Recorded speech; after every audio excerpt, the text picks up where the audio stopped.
Alors, comment trier les CV et sélectionner les candidats? Donc, quand vous allez déposer une offre d'emploi, vous allez recevoir des dizaines, des centaines ou plus de CV. Bien sûr, en fonction du poste, en fonction de l'offre et de la demande, vous en aurez plus ou moins. Donc, première sélection des CV, ça peut se faire comme celle-ci, c'est-à-dire que vous allez faire quatre catégories. Une partie expérience professionnelle, une partie, donc là vous allez mettre tout simplement l'expérience professionnelle et le secteur d'expérience de la personne, si elle est plus ou moins expérimentée. Donc à la fois sur son parcours à cette personne-là et en lien bien sûr avec ce qui est recherché sur la fiche de poste bien entendu et sur le profil de candidat. Donc tout ça, ça se fait grâce à la fiche de poste et au profil de candidat. Et là, vous allez lire les différents CV, donc CV 1, 2, 3. Vous pouvez mettre les noms des personnes.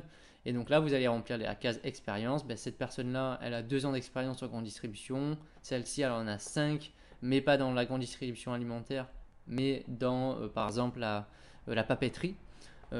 Lui, ça va être dans le bricolage, etc. Ça dépend bien sûr du type de poste que vous avez par rapport à vos profils. Donc souvent, en annexe, vous aurez tous les CV qui seront mis des personnes et donc vous aurez à les analyser de cette façon-là. Donc expérience professionnelle, quelles sont ses compétences quelles sont ses compétences compétences en vente, compétences en merchandising, compétences en relation client, compétences sur un logiciel en particulier, formateur ou autre, ça dépend. Après une partie, quelles sont les formations qui ont été suivies, parce que peut-être que vous recrutez uniquement à bac+2, bac+3, et donc vous voulez savoir si cette personne elle a une formation ou non, et quel est son niveau d'études.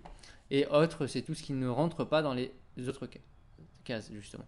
Donc, le but de ça, c'est d'identifier justement tous les CV, les premiers CV qui vont se démarquer des autres et qu'on va euh, prioriser principalement.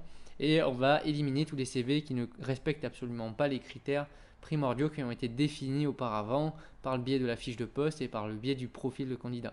Donc typiquement, vous dites que la formation pour vous c'est ultra importante, il faut qu'il y ait au minimum bac+2. Bah, théoriquement, toutes les personnes qui n'ont pas dans cette case-là un bac+2 au minimum, vous êtes censé les éliminer si vraiment c'est extrêmement important pour vous.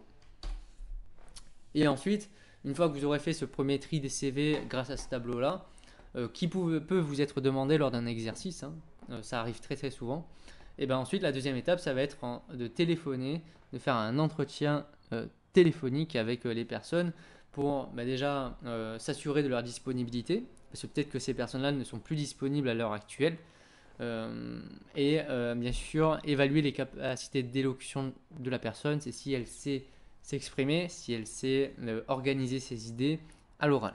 Donc ce qui peut être un critère important dans le cadre d'une relation client. Vous recrutez un vendeur, il faut qu'il sache s'exprimer, se mettre en valeur.